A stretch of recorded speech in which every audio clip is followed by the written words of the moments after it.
How we doing, guys? Today we're in Judges chapter 12. This isn't a very long chapter here, but we're going to go through a little bit of it. And just to recap, in chapter 11, we talked about Jephthah's tragic vow that he made, which involved his daughter, and basically comes down to not making promises to God because he just might keep you to it. And so now that brings us to chapter 12, and this is only like 7 verses long that I'm going to read.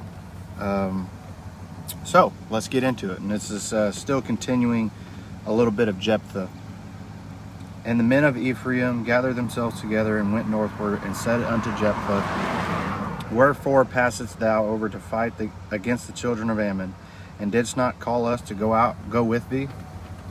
We will burn thine house upon thee with fire. And Jephthah said unto them, I and my people were at great strife with the children of Ammon, and when I called you, ye delivered me not out of their hands. And when I saw that ye delivered me not, I put my life in my hands, and passed over against the children of Ammon, and the Lord delivered them into my hand. Wherefore then are ye come up unto me this day to fight against me?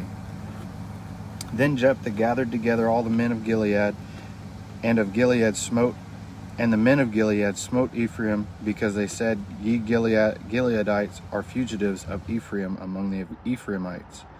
And among the Manassites and the Gileadites took the passages of Jordan before the Ephraimites. And it was so that when those Ephraimites went, which were escaped, said, Let me go over, that the men of Gilead said unto him, Art thou an Ephraimite? If he said, Nay.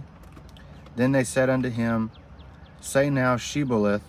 And he said Sibboleth, for he could not frame to pronounce it right. Then they took him and slew him at the passage of Jordan, and there fell at that time of the Ephraimites 42,000. And Jephthah judged Israel 6 years. Then died Jephthah the Gileadite, and he was buried in one of the cities of Gilead. And then it basically just starts to frame out the 10th judge, the 11th, the 12th, and there's nothing there for those.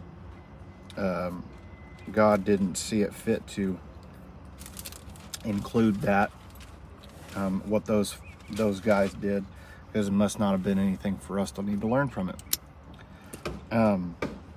But that was the life of Gilead, or not Gilead, of Jephthah.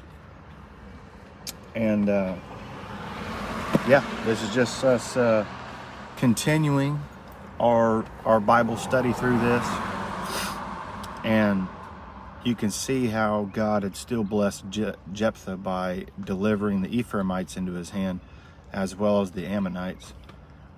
So it's a very simple lesson, but it's something that we need to always remember, something that we always need to be told, that when we do as God says, God blesses us. And when we don't do what God says, sometimes he forces a blessing on us, which puts us in a bad situation. Because God can still bless you in a bad situation. Or if we just continue to not do what God says, he will put us on the shelf and deal with us when we get home. So that's our lesson today, or that's what we studied today in chapter 12. And I just want to keep reiterating that we do have that prayer list at our church, and if you have any prayer requests, things that you want prayed about, and even if you don't want anything said, you can just send me a private message or send it to my pastor and just say unspoken, something like that. So thanks for joining, guys.